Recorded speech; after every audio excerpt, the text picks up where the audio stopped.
Welcome to the I Hate Critics movie review podcast. I'm professional film critic Sean Patrick. Hi, Jeff. Hi, Sean. Tell us about your art. JeffLasser.com is my website. You can go there and leave me messages about how much you love AI and how I'm a shitty person for not liking AI. You can go there and look at art too. There's links to my Etsy shop. And if you are in the Champaign, Urbana, Illinois area this weekend, I will be at Dark History and Horror Con, slinging my stickers and prints and some of my books and a book that I did some illustrations for and all sorts of fun stuff. Excellent. You can find my stuff at medium.com/realscope. I've got Predator Week going on, so I've got reviews this week of Predators, Alien versus Predator, the original Predator. I thought you were talking about the president. Hey, ho! Hey-o. Just kidding. Tomorrow I've got Prey going up, so you can check out that review there at medium.com/realscope for Predator Week, ahead of course, the release of Predator Badlands. I've also got my review of Die My Love coming up tomorrow, so that's going to be opening this weekend as well. Is Predator Badlands, is that a sequel to, is it about Charles Starkweather? No. Harkening back to last week's show. Well, it should be. It'll no doubt inspire a Springsteen album, I'm sure.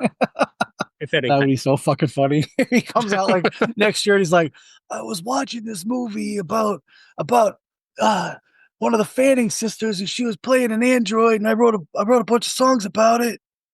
Do you like my Springsteen invitation?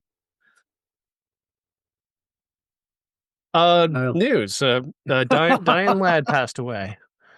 The star of Carnosaur. Yes, your I think that's what she's movie. best known for. Yes, Alice isn't a Carnosaur anymore. Alice in the Living Room, Martin Scorsese, incredible film. I believe she also has a very famous child. Yes, Alex Dern. Laura Dern. I don't know why we're being snarky about this. I think it's just because you don't like to die. Yeah, I don't like people like Diane Ladd to die. Yeah, she seemed like quite a good person. She was good friends with Nancy Sinatra, and Nancy Sinatra likes me, so do with that information what you will. That says something. But yeah, she's got hundreds upon hundreds of credits. She acted alongside her daughter a number of times and just did incredible work on her own. And yes, she was in Carnosaur and did give birth to a dinosaur in that movie. So she got paid. At the very least, she made money. You know, she made that Roger Corman money. $15 and all the craft services you can eat. No, she was the actress who got most of the budget because she had the name. Okay, $24.99. And she was only there and then she was there for a day. Yeah. They shot all of her scenes. That's how that works.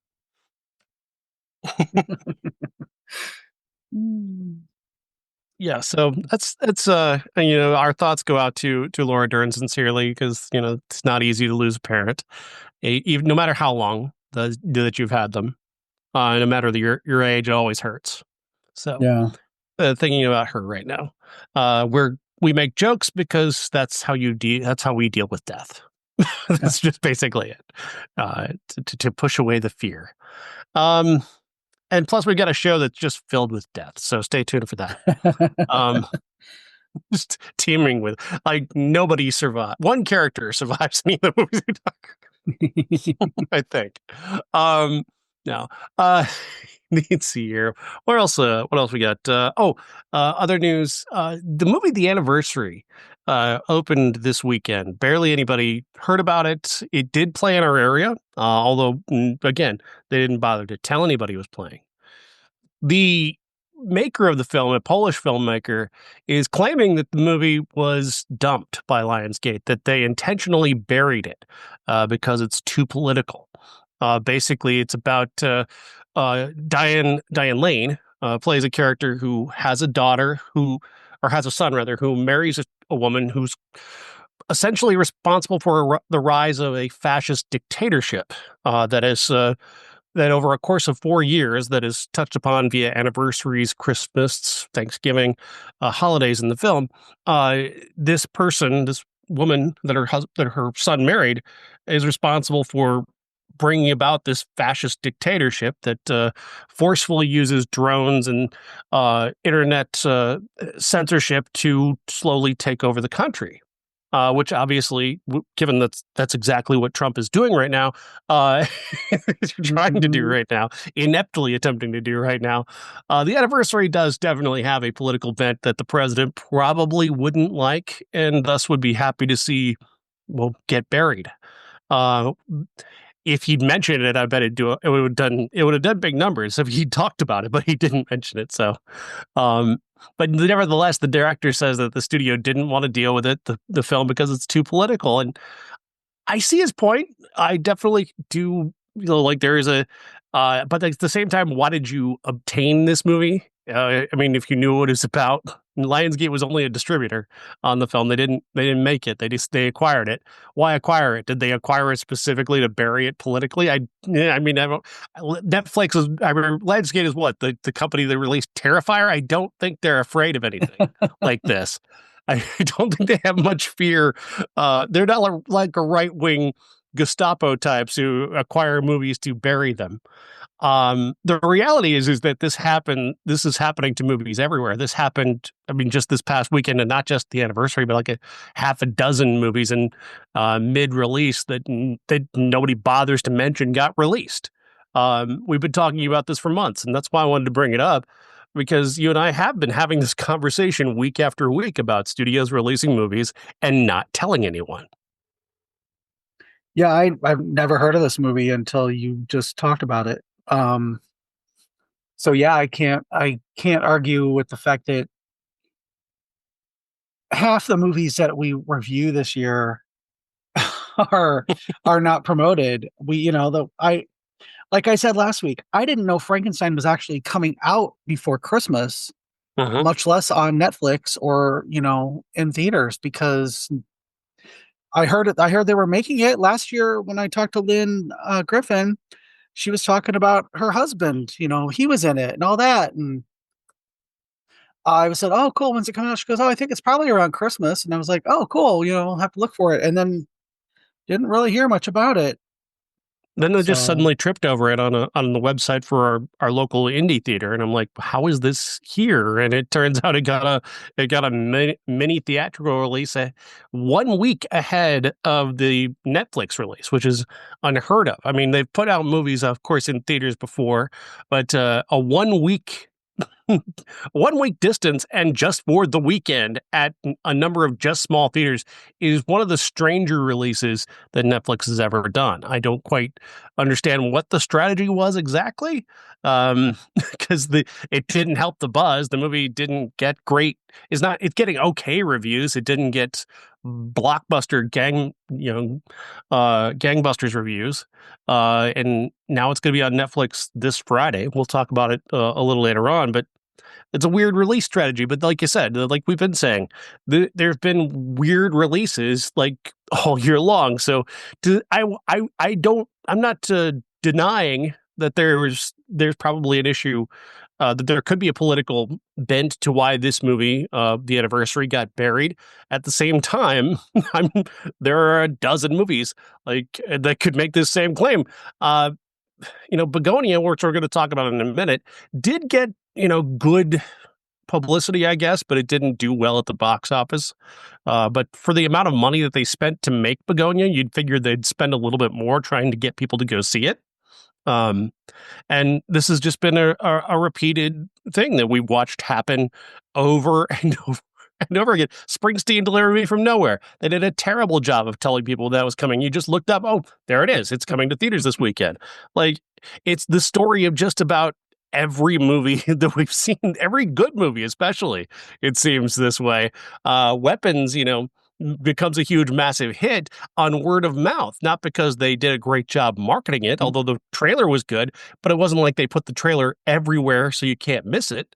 The only thing that seems to be bucking the trend is Wicked, which is getting incredible amounts of press and publicity right now. And it makes sense that I think, and what we're going to see, obviously, is that movie's going to do huge numbers because when you actually do market your movies, people go and see them, weirdly enough. Yeah. Like, we both hated After the Hunt. At the same time, if somebody had been told that a new Julia Roberts movie was coming out and had, like a potential for Oscar because it's got all these, big name actors surrounding her and a big name and a popular director around her, like, people would have gone to see that if they, made the case for people to go see it, but they didn't tell anybody it was coming. Yeah.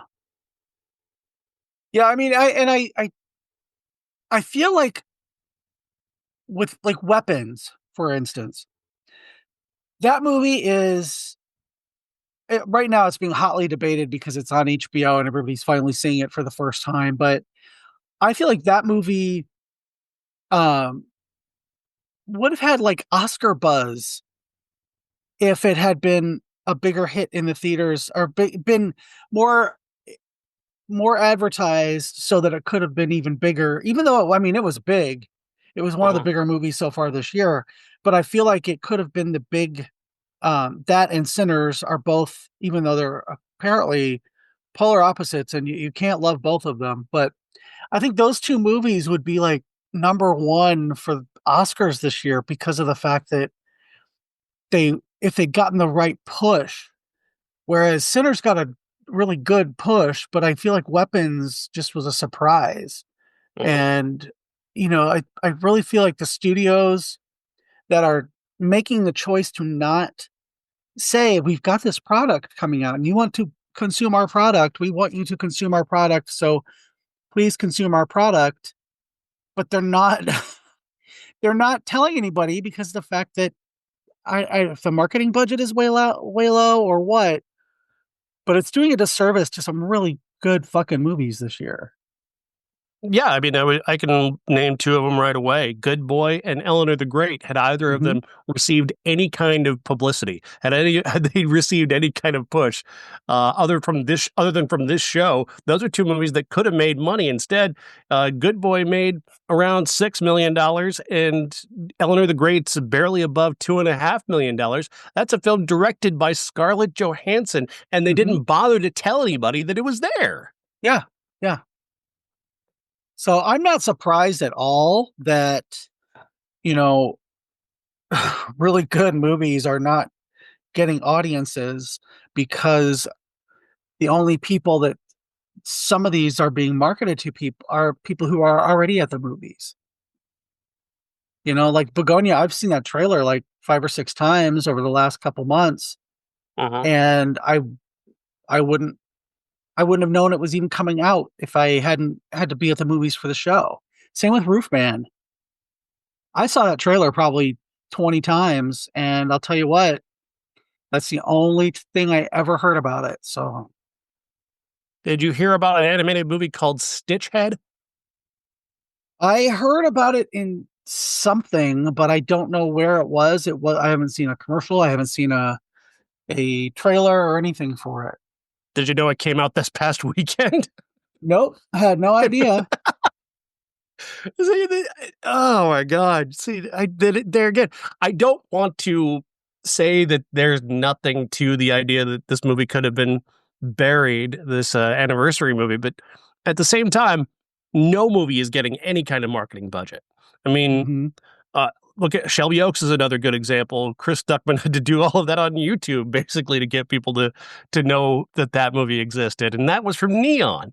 I mean, this is ridiculous. I mean, I just don't. And again, I know it's a conspiracy theory, and I'm not a conspiracy person. I just have this bizarre, like, it keeps nagging at me, and I can't let it go. that Hollywood is trying to kill theaters, that they don't want to be a partner Yeah. with movie theaters anymore, that they don't want the expense of creating prints. They just want to go directly to online and sell their movies that way so they can raise streaming prices and make their money entirely that way. I just have that feeling because why would Hollywood not be trying to help fill these 18 screen theaters that have been around for, 30 plus years now, that have dedicated themselves to Hollywood products for 30 some odd years, 40, 50 years of these, multiplexes? Hollywood is letting them down. Hollywood is, running them out of business by not marketing their products. Yeah. Yeah. I can't imagine you're wrong with that conspiracy theory, but I think that I don't think they're going to be able to do that right away. I think there's a lot of work, quote unquote, that's going to have to go into killing off theaters, and one of those things is the Academy. Uh-huh. So, because like that's the whole reason Frankenstein was in theaters this weekend, was because it's Oscar bait for Oscar.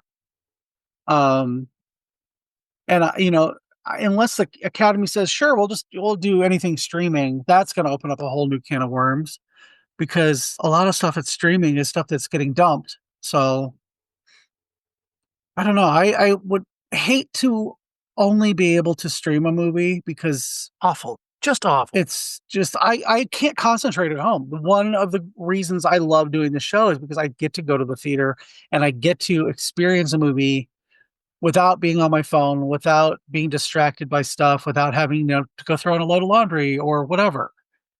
So The theater experience is one of the great communal experiences there is. And I think there's been almost like, again, it's a conspiracy theory. I know it's just a coincidence mostly, but there has been this sort of thing to try and drive people out of public spaces, to push us apart from each other, to create, to divide us. And one of the places where we commune and go together is in the movie theater. And it's a place where ideas are shared and people are inspired to see things in a different way. And I'm just wondering if, like, there isn't some kind of movement to try and move people from actually, getting these ideas, like the anniversary, like a movie like that, which again, neither of us got to see. Even yeah, the our local movie there, and this does play into what the man is saying about this movie being buried. Our local movie theater, VIP Cinemas, they're only showing this 4 more times. They'll show it tomorrow at 10 a.m., 2 p.m., and 4 p.m., and then again on Wednesday at 10 a.m. or Thursday at 10 a.m. Those are the last 4 shows of the anniversary in our area. That's ridiculous. Who's going to be able to go see that? If you're a third shift worker, maybe you get to go see this movie. That's it. Otherwise, you don't get to see it. it's bizarre. And I mean, it what's we I was looking at movie times for this coming week releases, and stuff like The Strangers Chapter 2, which is arguably one of the worst of the year, is Uh-huh. still in theaters. But we can't get, like first run new stuff. And Yeah, I mean, our I big don't, theater couldn't pick up the anniversary. I mean, but it still yeah, has the fucking Strangers and playing to I just empty don't. rooms. Oh, I'm sure. I'm sure. I mean, yeah, I had a rather full house for Begonia when I saw that last Thursday in the afternoon, which surprised me. But Uh-huh. I know attendance is down except on Tuesdays at our local Cinemark, because Uh-huh. I'm in there and I can half the time walk right up to the concession stand if I decide I want to get something at the last minute. Right. Um, I can have a conversation on a Friday night with one of the employees there, because they're not pressed to be getting stuff for people. Um, and I think that part of that is there's nobody advertising these movies unless they are IP movies. Uh-huh. The Black Phone, everybody knew that was coming out. That was sold out. I think the Friday it came out, the 7 o'clock show is just about sold out. And I know about 5 people who were in it, and they raved about it. And they said part of it was the experience, seeing a horror movie at Halloween with a bunch of people is probably one of the best experiences you can have. And in my opinion, Right. um, but so many movies don't get that treatment. So I don't know. I think we should just run Hollywood. At the very least, let us run your marketing department. How about that? Right? We'll make some commercials for you and actually try and do something other than just vaguely attempt to go viral. Which I Yeah. wonder if that's also one among the many coincidences that is causing this problem is marketing departments that were turned over to 25-year-olds who thought, well, all we need is a Facebook page and we'll go viral on Twitter and that's how we'll promote the movies. That's not how it works. That's not Yeah. how anything in life works. You have to buy commercials.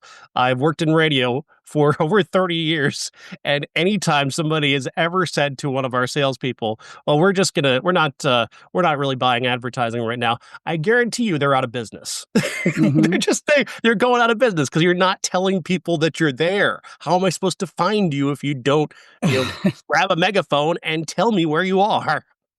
I play 2 games on my phone. And in order to get some stuff that I want in these games, occasionally I will watch the ads, right? I'll have to click on an ad to get some coins or whatever stupid thing that Gen X does now. Um, Invariably, they are the ads for the shower head with the filter, or my new favorite thing is people buy cameos for like $300 to get people that you've never heard of to talk about that game where you're trying to save the king's life. I'm like, first of all, you're asking me to want to save a king, which is never going to happen. Yeah, no. Let that Yeah. fucker die. Yeah. Second of all, you're paying this person who was on 2 episodes of Gossip Girl 10 years ago to talk about your stupid game. Girl, really? It's like those are the kind of ads that are out there now. And knowing enough actors from doing shows and stuff, there's nobody out there unless you are a huge above the title name that is getting any sort of commercial work. It's all these influencers and wannabe influencers who are doing internet ads, and that's what marketing is now. And I think that they think if they put a microphone in front of a couple people coming out of a theater from a advanced screening, that's enough, and it's not. It's really not. So, I the marketing atmosphere, how to, conduct advertising is difficult, like knowing where to buy and what to buy. I mean, it's basically pissing in the ocean. That's how big and vast it is of just how, the vastness of the ability to what you can buy and how you can reach people. But there has to be a better way than what they're doing right now, which is telling no one that the movie's out. mm-hmm. That's just the simple matter. It's like, ooh, it's the biggest secret in Hollywood is this movie that's coming out. Meanwhile, it's not that hard. Again, Wicked is showing that if you just spend a little money, you can tell people your movie's coming out. Mm-hmm. And Wicked is not even a movie that needed a massive marketing campaign, but they're doing it. And it's going to be huge. So you talked about Die My Love, and I looked up showtimes for that, and this is a movie that has Jennifer Lawrence and Robert Pattinson in it, and I never heard about it until you mentioned something about it. Seriously? Wow. Jennifer fucking Lawrence and Robert Pattinson. I've been anticipating this one since the Cannes, I guess, Cannes Film Festival. Never seen a trailer? I'm a weirdo who cares about the Cannes Film Festival.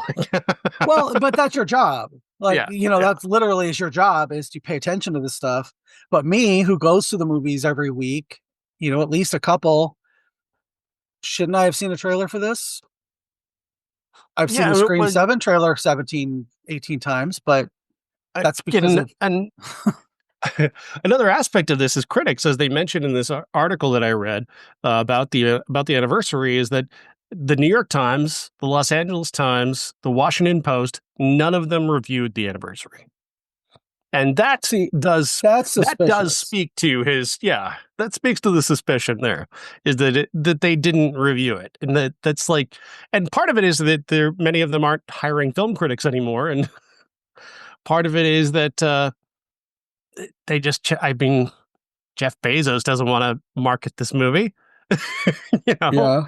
Like, you probably wouldn't see an ad for the anniversary on Amazon Prime or in the Washington Post that he owns. Like, there's another part of it. Like, these oligarchs own all of our major media, so the places where you can get this are smaller, but the number of critics out there that are available to review it is smaller too.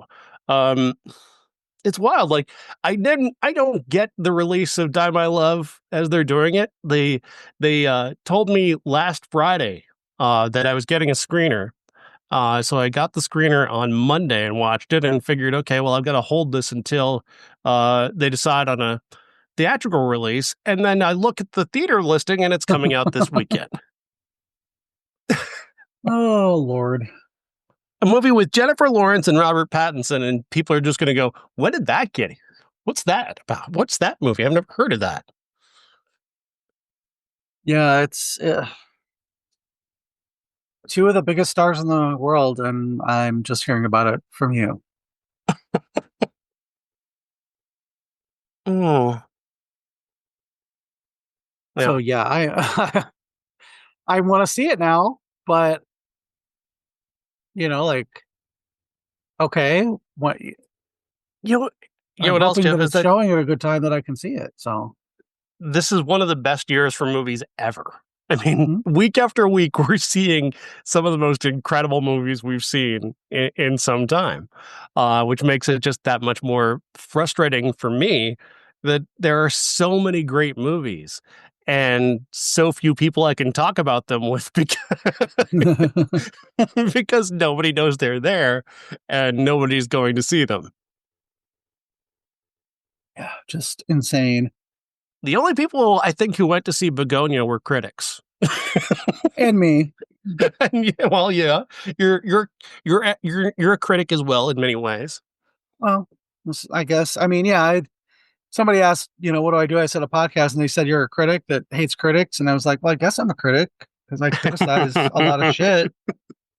So yeah, I did see it. I did. I was there first thing on Thursday. I've been excited about this. Of course, Yorgos Lanthimos is for people like us is it's a major deal when he puts out a movie because he made Poor Things, he made just a bunch of really kinds of kindness, like incredible films. Like, he's done incredible Hmm. things, and so it's easy for us to anticipate and be excited about his work. And when he does something as unique and as and one of a kind as Begonia, it's very exciting. Begonia stars Emma Stone and Jesse Plemons. Jesse Plemons is the true lead of this. He plays a conspiracy theorist who is convinced that aliens have taken over leadership positions throughout the world and are enslaving humanity. So he's going to take them. He's going to take one of them hostage and get that alien to take him to their spaceship so he can negotiate their leaving Earth to humans. The person that he believes is an alien is Emma Stone, who is the CEO of a company that happens to have been the biotech company that gave his mother, played by Alicia Silverstone, a untested drug that essentially put her into a coma, essentially ending her life. Uh, so he's got that going on, but also, like, he's also mentally ill and is really convinced of this alien conspiracy theory. So he and his slightly slower cousin take Emma Stone hostage and hold her in their basement and essentially go back and forth with her about whether or not she is an alien, an Andromedon. Uh, and the movie plays off of this tension of, well, she's not an alien, he's crazy, but maybe she's an alien. and that's how we're going to play out this tension throughout. He's he's an unreliable narrator, but he's also right in many ways, and that's kind of a fascinating way to play the tension of this movie, because as crazy as he's not wrong that biotech companies test untested products on regular human beings and probably kill them, that they're often eco criminals responsible for the slow breakdown of our environment. The death of the bees is likely due to many corporate crimes, which they talk a lot about colony collapse in this, because his character is a beekeeper. So he's right, but you can't trust him because he's crazy. Yeah. And that dynamic is so of the moment right now, because there are a lot of crazy people who say a lot of things that kind of can sound right, but they're crazy. Yeah.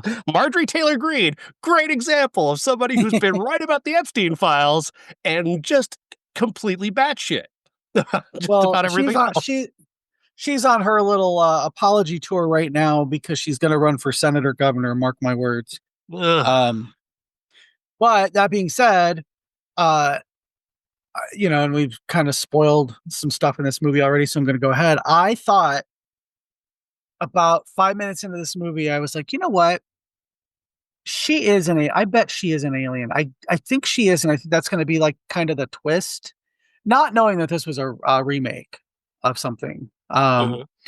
But I was like, I bet she is. I bet that's gonna, it'll all come out. And then they keep teasing that and pulling you back. And no, that can't be right. And then, oh, he's just a serial killer. And then, it's all these little things start happening that you're like, no, this is his delusion. And then, you're like, oh, fuck, I was right. 5 minutes into this movie, I was right. And the way they handle it, and the way that they pepper in little conspiracy things throughout, like flat Earth. What Mhm. you don't realize is, like, you see the Earth, and you see that it's like it's like they show it as a disc, but you don't realize that it's a flat disc. But it's like 3 days until the lunar eclipse, 2 days Right, until the they do lunar these eclipse, and they keep chapter showing. breaks with these photos of the Earth, and slowly Yeah. revealing that it's flat. And then when she gets to her spaceship and decides that, all right, well, humanity had a good run, let's take care of them. And she pops the bubble, it's over a flat Earth, and I'm like, oh god, this is my brother is a flat earther, and he's gonna love this movie. Um,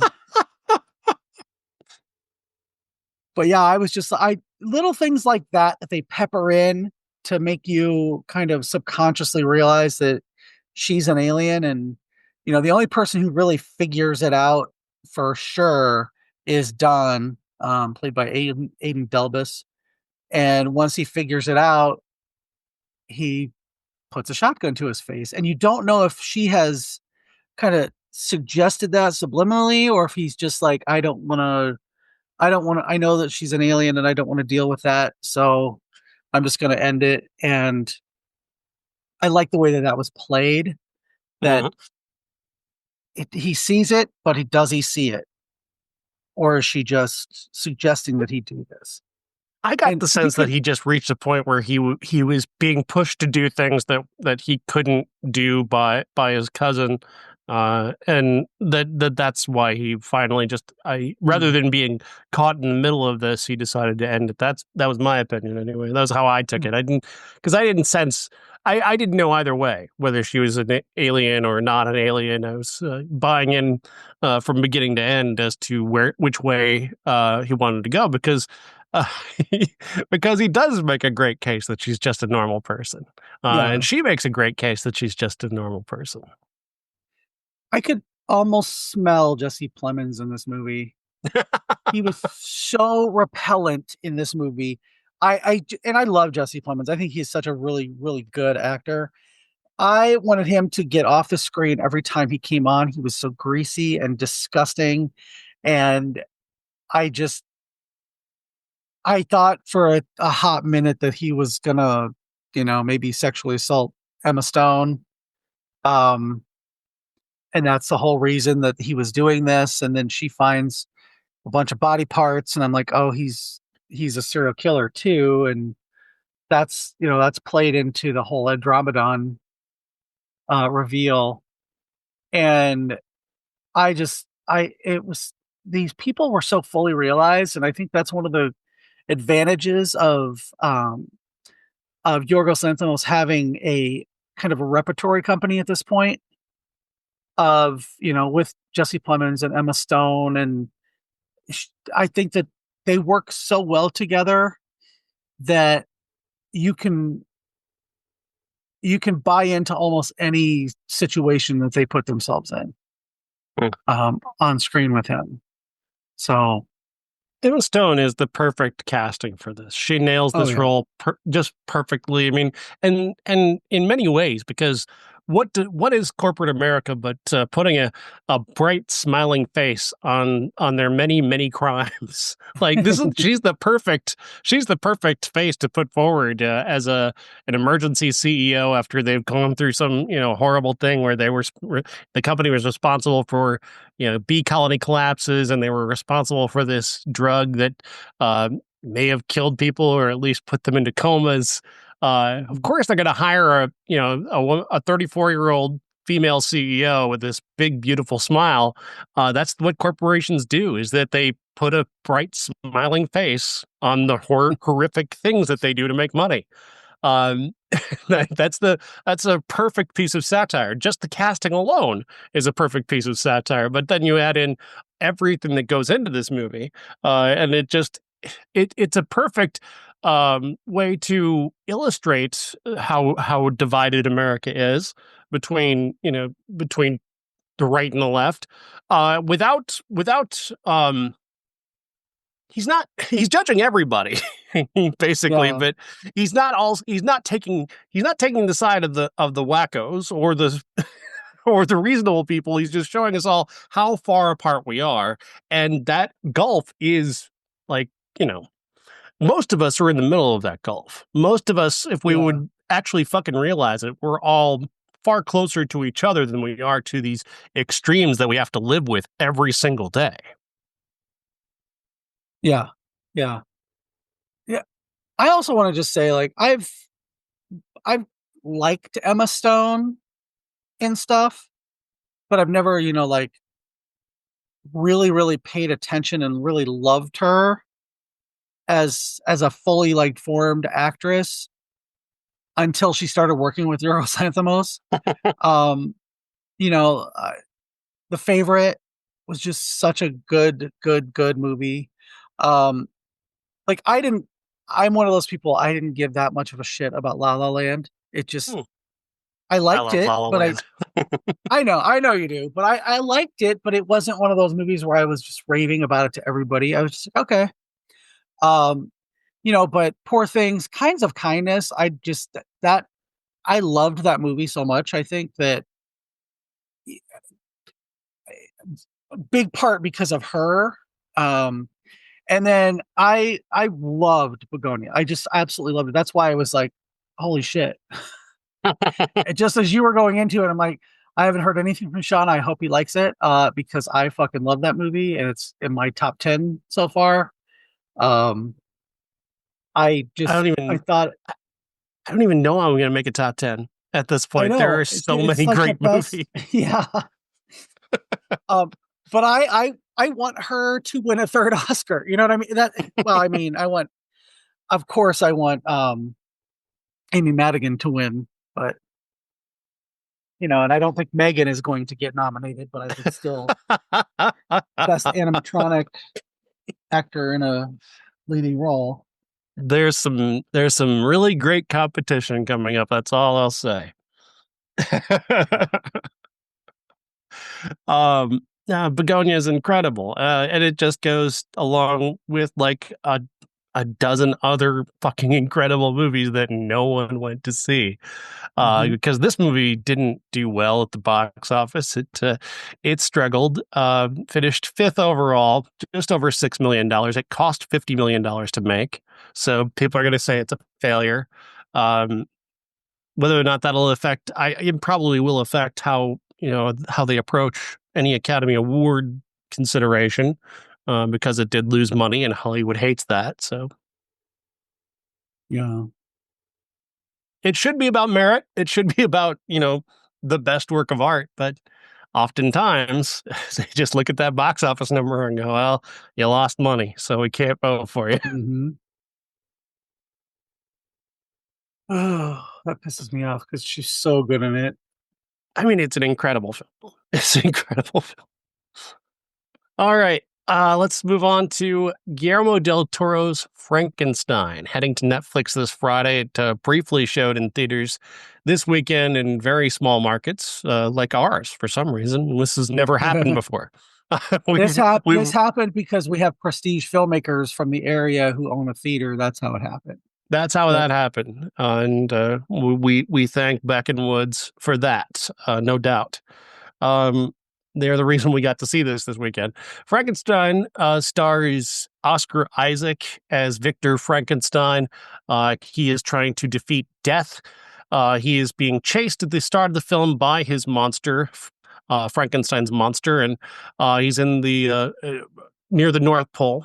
He gets found by ship and taken on board, where he'll unfold his tale to the captain, Lars Mikkelsen, and tells the tale of his side of it anyway, until Frankenstein gets the chance to tell his side of the story. Um, he creates this monster because he wants to defeat death. He was influenced by a cold father and a mother who died far too young, and he's got his own grave fear of death. So trying to reanimate these corpses that he's stitched together is his attempt to defeat death, and he creates this monster played by Jacob Elordi that's really not a monster. It's really more of a child than anything else at first, and it's going to evolve from there. Um, I think this movie is gorgeous. I think Jacob Elordi is a great, great Frankenstein. He did an incredible job of mhm. bringing soulfulness and emotion to this character, really with great help from Mia Goth, and the few scenes that they had together were just incredible. I just have a problem with the fact that this movie accomplishes the same thing as the 1931 movie accomplishes, and that movie did it in 71 minutes versus 2.5 hours. Frankenstein is the ultimate emblem of death. It is a man giving life to death, and then death pursuing him, um, uh, and causing death to others, symbolically, taking on the cloak of death in many ways, as Jacob Elordi does in the film.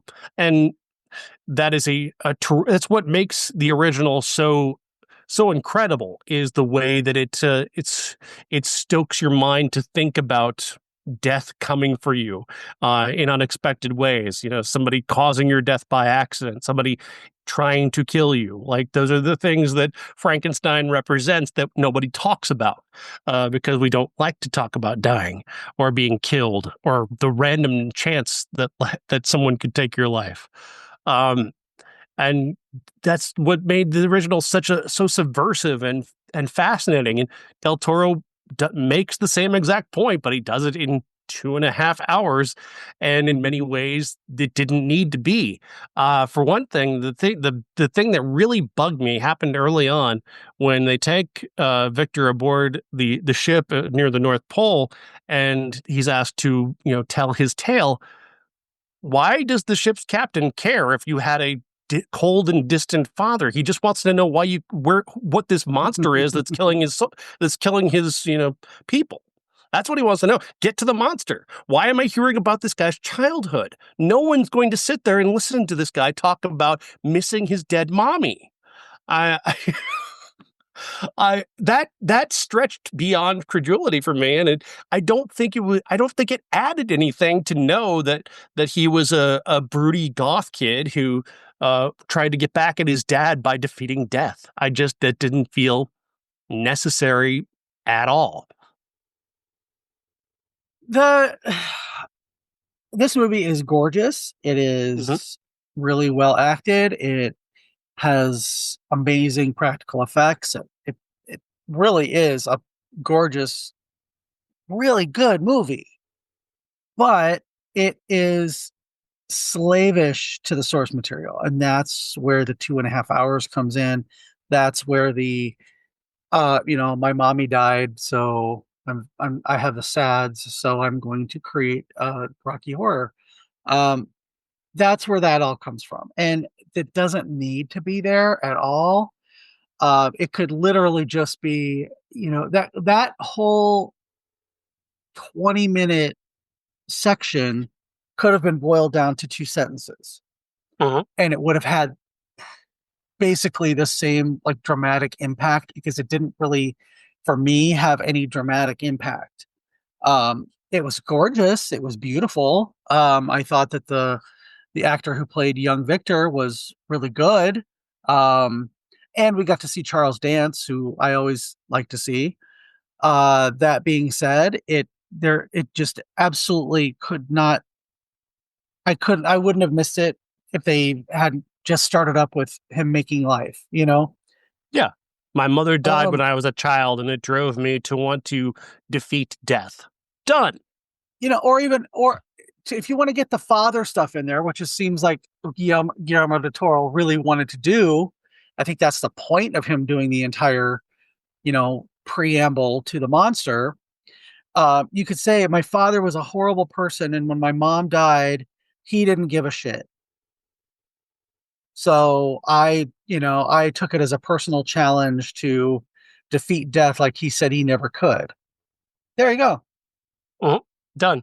You did it in a And thus paragraph. ends another Guillermo del Toro movie. But I'm saying, no, that part, just that part at the beginning it's not necessary, and it doesn't justify itself by being just just being pretty and appealing is not enough for me. Yeah. Just giving Charles Dance a job is not enough motivation for me to say that that was needed in the movie, and that makes the movie more indulgent than anything. I would not cut anything of Frankenstein's part of the film. I think Jacob Elordi Hmm. going out into the woods and finding that family and uh, befriending the elderly blind man. I think that's incredible stuff. I think that's the stuff that's going to win him an Oscar. Honestly, he deserves that level of consideration. He's that good. And when he tells his story, I want to hear his story. I am Yeah. excited to hear that story because he's so good at telling it and revealing his motivations and revealing that character, a character who is pained by the fact that he is, the embodiment of death, that he has killed people, that he is the reason other people have died.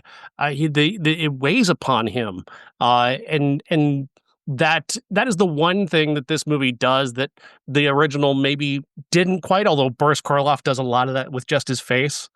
Hmm. Again, the original is far better in that way. I I wouldn't lose anything of what Jacob Elordi did in this movie, or Mia Goth, really. Although I didn't need her and Victor having an almost romance. That didn't add anything to the movie, but Mia Goth and the scenes that she had with Jacob Elordi are incredible. The scene where he's carrying her down the stairs from her wedding after the death of her fiance and her near death. Uh, that scene is one of the most beautiful things I've ever seen on a big screen. The the Yeah. the flower petals, the wedding party, her dress, the blood, all of it it's just spectacular. It's a painting. I wouldn't lose that for anything. But there are other areas where this movie could be tightened up, and the point could be made in um, a more simplified fashion because he's really over egging the pudding here. Yeah, I think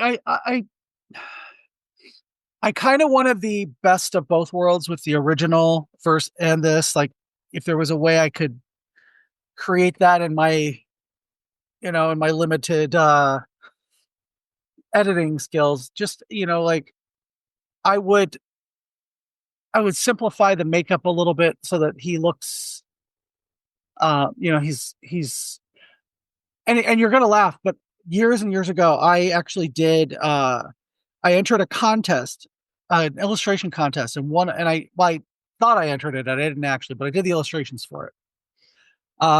And the book that I chose was Frankenstein. Sorry, Frankenstein. I know. And the illustration that I did of the monster is so close to what they picked, and I went, exactly by how it was. So I appreciated that. Once he started to grow his hair and he had his, I really, really appreciated that. But at the beginning, he looked like Pin. Did you ever see that movie from the 80s? No. It's about a anatomical dummy that kind of guides these children, and it's them hearing the voice of this dummy thing. But it reminded me so much of that. I'm like, please put your hair back on. But so I was like, I really appreciated the fact that they made him look like he's described in the book, because I remember that description very well because I drew it based on that. I should find that and post it, shouldn't I, on our Facebook page? Mm-hmm. But I just wanted a little less than what we got. And it's not me being, pedantic about how I always say, tell a shorter story. But I really think that you could have, the whole Oscar Isaac prelude to the monster's tale could have been 20 minutes and he would not have missed a thing about the movie. Uh-huh. And I realized that you said it was indulgent. And I think that is why Guillermo del Toro made this movie, is because he wanted to indulge his Frankenstein fantasies. He loved the book so much that he wanted to put exactly what was in the book on screen. And he did that. I mean, it is gorgeous, and it's more than you would actually want if you read the book and loved it. But again, that need to make a shorter movie so that you could get more of them on, like more showings or whatever, that kind of drove James Whale. I think that was the better choice for it. This is a great achievement, but I'm not going to sit through 2.5 hours again as much as I will watch the original Frankenstein. I don't have, Like I could put I that, don't have I a could put problem with that on long in the movies. background. Like, No, I don't. I've never had a problem with long movies. I watched a movie just recently that I'm going to be reviewing soon, called a Joaquin Trier's upcoming film, Sentimental Value. It's like close to 220, and I didn't feel that for a second while I was watching that movie because it's so engaging. And that's not to say that this isn't engaging. It's good in so many ways, but it could be better. If they lost some of the more indulgent aspects of it, they could again, if you're just making if your deepest metaphor is this, how Frankenstein is representative of death, which he is, and that is, the underlying theme here. James Whale did it in 71 minutes. Yeah. He did it.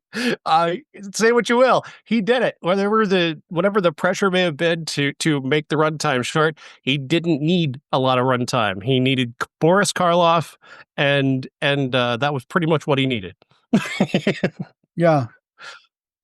The original is a classic for many, many reasons, and I appreciate so much of what Guillermo del Toro has done here, because I wouldn't trade away Jacob Elordi's performance or Mia Goth's performance, or Oscar Isaac for that matter. But I think Oscar Isaac is the one who gets saddled with most of the problems here, because he's got so much of that exposition to carry, and especially the needless exposition parts.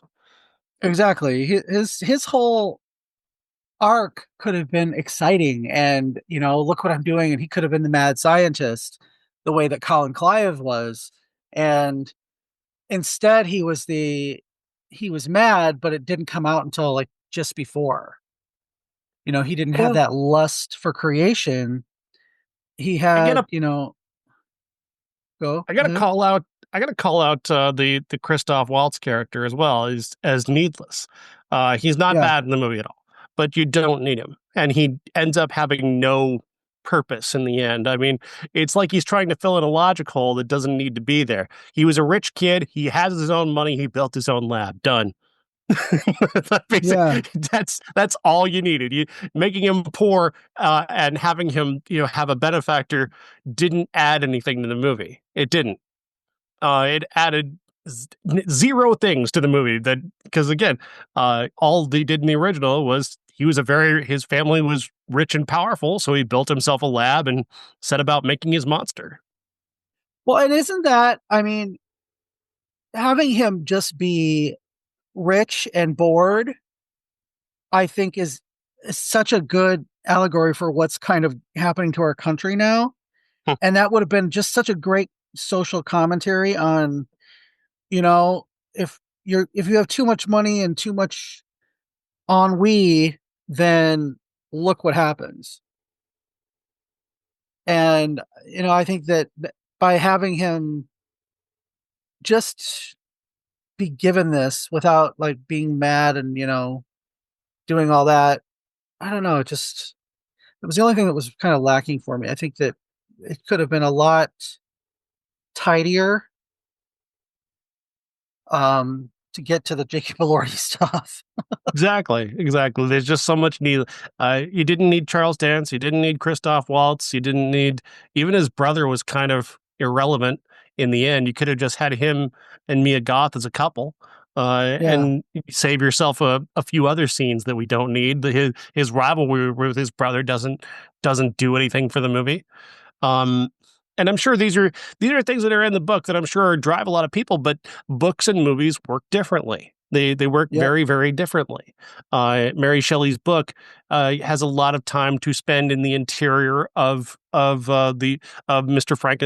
Frankenstein's mind and have him exposit for a long period of time. But a movie has to actually show visually and through other characters those scenes that he's been imagining throughout the book. Right. One little other quibble that I had didn't come until the very, very, very, very end of the movie. This is a movie by a woman, written from a book by a woman who basically invented science fiction. Uh-huh. And who do we have a quote by? Lord Byron. Why do we have what she it just reinforces the fact that a movie about the hubris of man is suddenly just turned into a movie about a guy with daddy issues who decides to rebel. And that drove it home for me. I was like, "Ugh." Couldn't you had a quote by Mary Shelley, who wrote the fucking book, to quote Gail Weathers? Yeah, I can see that. I can see that. Um, It's just a little yeah. quibble, but I do think, if you're already interested in this and you like these actors and you like Guillermo del Toro, then absolutely sit down and give it a shot. I'm not gonna rank it, anywhere on my top 40 movies this year. It's not even going to rate that highly with me. But that doesn't mean it's bad in any way. This is not a bad movie by any stretch. It's in many ways it's exceptional. But it is just not what it could be. If it weren't so devastatingly dedicated to bringing every inch of that book to life and then not quoting her at the end. If I was ranking the most beautiful looking movies of the year, this would be probably the top, because it is every bit of it is a painting. You could take any frame of it and make it a painting, but that doesn't mean that I need to watch it. It's like the Nosferatu remake. Uh-huh. It was great. It was beautiful. I could take any frame out of it and hang it on the wall as art, but ultimately I didn't need 2.5 hours of that either. If I want to watch a Frankenstein story. So yeah, really great movie. It's not a classic by any means. No, and it's going to be on Netflix on Friday for some reason because apparently they don't like money. Mm-hmm. This is a movie that should play in theaters, but whatever, it's fine. It's fine. Whatever. Our classic this week is I've already been talking about it a little bit, is the 1931 Frankenstein, directed by James Whale, starring Colin Clive, Mae Clarke, and of course Boris Karloff as the monster. I think this is one of the greatest films ever made. Um, the idea behind it, the idea that drives it, is the anxiety and the inevitability of death. That's really what Frankenstein represents. He is death brought back to life and given a human-like form to walk around, and as he accidentally or intentionally causes death, he represents everything that we fear, whether it's like somebody killing us, like he kills the little girl, somebody killing us by accident, by causing someone to fall off a ledge, or killing someone intentionally by trying to kill his creator. He is the embodiment of death, and in that way, he is so fearsome, regardless of anything else. He's so fearsome, and then you add the physicality of Boris Karloff, who brings both this profound physical size, but also this depth of emotion that he only expresses in grunts and with his body manner, his eyes, his face, his shoulders. He brings this monster to life brilliantly, like no other actor possibly could. He never gets the credit that he deserves. Never. Because this is one of the most incredible physical performances an actor has ever given. He was under so much makeup, and those goddamn boots were just killing him, just absolutely killing him day after day. He was in so much pain making this movie. He never gets the credit that he deserves for what he did against those odds. Um, for them to have made the movie that they made is absolutely incredible. The movie is just so resonant and brilliant and gorgeous. The ideas are so rich. James Whale's direction is perfect. It is the perfect form of economic direction. He gets everything he needs out of 71 minutes. Every Yep. last bit of it. That was all that he needed. He may have wanted more, maybe, but all he needed was 71 minutes. And for many years, people actually didn't even see that version. They saw a 65-minute version. There were 13 minutes of this movie that were discovered, I think it was some 50 years after the movie had been released, where they finally were able to fully restore them and put them back into the version of Frankenstein that we now get to see today. And that just makes it that much more remarkable, They that took this out movie has lasted this long. they did take out the scene with Mary, the little girl, Uh-huh. because of censorship. And that was, but that was just a few minutes. So I can't imagine that this movie without that scene, Yeah. you know? Right. It's an iconic scene. It's like it's part of the heart of the film. He doesn't want to kill her. He doesn't think he's killing her, Yeah. and that's part of death. That's part of our fear of death, is the randomness of it. It's a car accident. The person driving who hit you didn't mean to hit you. More than likely, it's an accident. Um, but that's one of the many forms of death, one of the many ways that you can die. And part of the thing that makes this movie so fearsome and why it's so scary is just that it represents very openly the random way in which life can end without a purpose. People want their death to mean something, and more often than not, your death means very little to someone else, to the outside world. It means something to your family. It definitely means something to you, people close to you, but the world may not care what happened if you Yeah. pass away from, if you're the person who died in random accident on I-24 in some random state. We likely don't know that you died. And that's just the way of the Yeah. world. And people try to push that away. I think that's part of our true crime obsession, is the idea, well, if I die by a serial killer, at least somebody did that on purpose. Like, Right. there was a meaning to it. They were a killer and they set out to kill me. That makes sense to me. But it doesn't make sense when you just have like a brain aneurysm and drop dead on your floor. Like, there's no meaning behind that. There's no there's no larger, it doesn't seem like there's a larger plan involved there. And that's really terrifying to a lot of people. I'm not removing myself from that either. The idea of random chance, but the fact that James Whale is able to bring that to life and embody that and put that into a movie and use that to be the thing that drives the terror of that film beyond just he's not a scary monster. He's he's really not. I mean, he's a fearsome monster who's very large, but he's not like a scary monster. He's someone who doesn't understand his own power. He's a a living, breathing being who doesn't realize that he terrifies people into falling off a cliff. Yeah, he. I feel like Lenny from Of Mice and Men owes a lot to Frankenstein's monster because he doesn't know his power, and he's ultimately treated as a monster by the townsfolk, just like Karloff's monster. Um, and I think that the unknowingness of somebody who is quote unquote monstrous is a lot scarier than Ted Bundy or something like that, who is a monster, and who knows they're a monster, who sets out to be a monster, where the creature only wants to like love and be loved. And in both this version and the new version, he says I can't die, I'm setting out, I need a mate, I need somebody who understands me.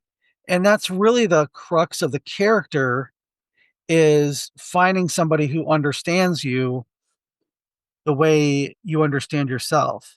And I mean, that's really what people in general hope to find, whether it's a romantic partner or if it's a best friend, or people to listen to their opinions like us. Mhm. um but I think that's the kind of the crux of the monster, is that he just wants to be understood. And the Yeah, fact that, that's why we identify with him. Yeah.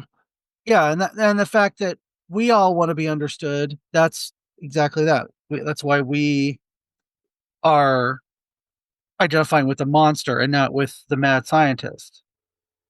So, Yeah, I mean, like, and I think the way Oscar Isaac plays it in the new one is smart. He is a villainous character. He is the villain of this story. Colin Clive is the villain of that story. They're people who are doing something that is monstrous. That they're not the idea of trying to defeat death is a interesting idea, but the way they're going about it is horrific and terrifying because they have no idea essentially what they're doing once they do it. Like right. um it's really Well, and it's then, really this idea of wanting to play God is just so it's so monstrous and so cruel.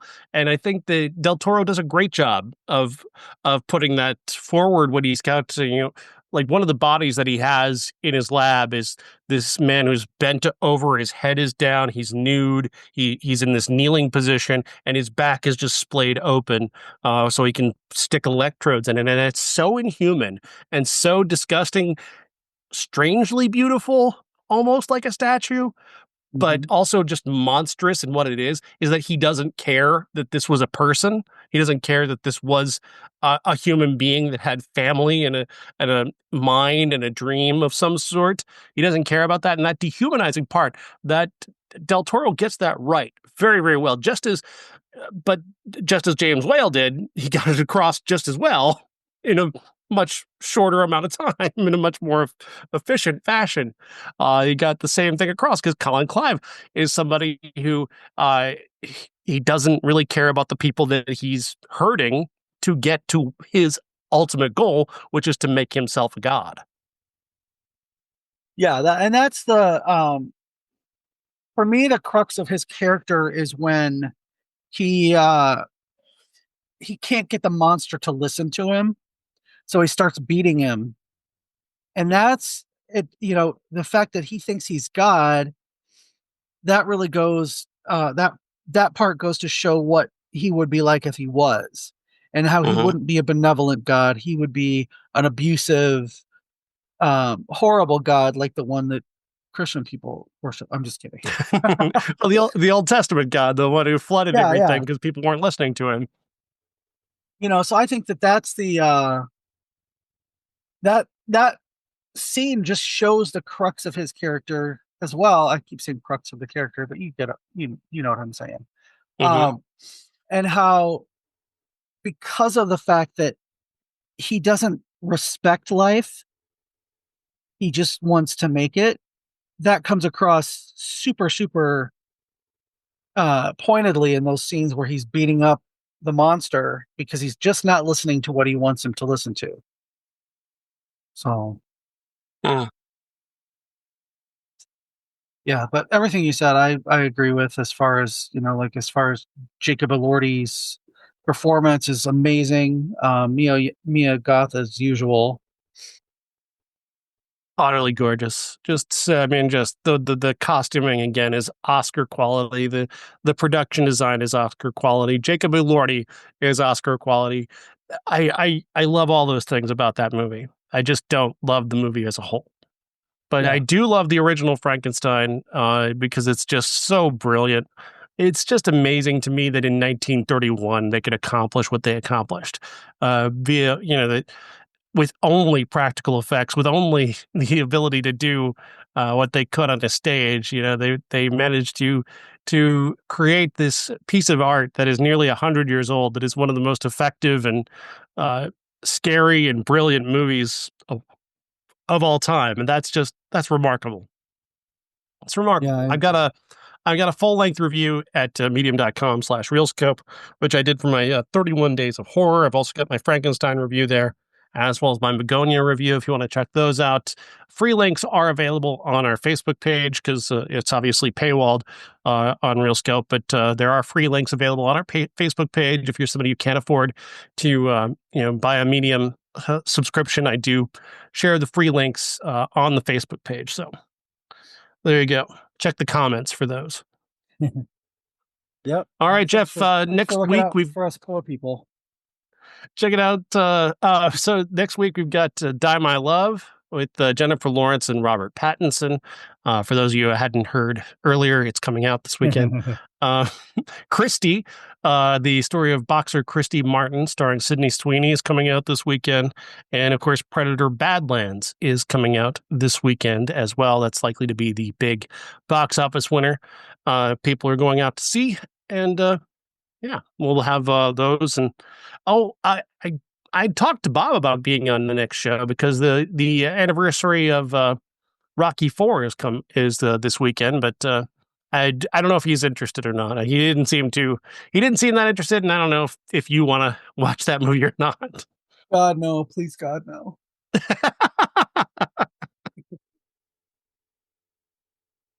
Oh yeah, Well, I mhm. it's out there, and of course, with the Christie movie, it's kind of there's a lot of boxing stuff going on this week. This is true. All right, Jeff, we'll come up with a classic, and we'll follow us on Facebook for more. Sounds good. Have a good Thanks, one. All right, Jeff. well, I'm going to go right now and find that drawing and post it on our Facebook page. So Very cool. have a good night.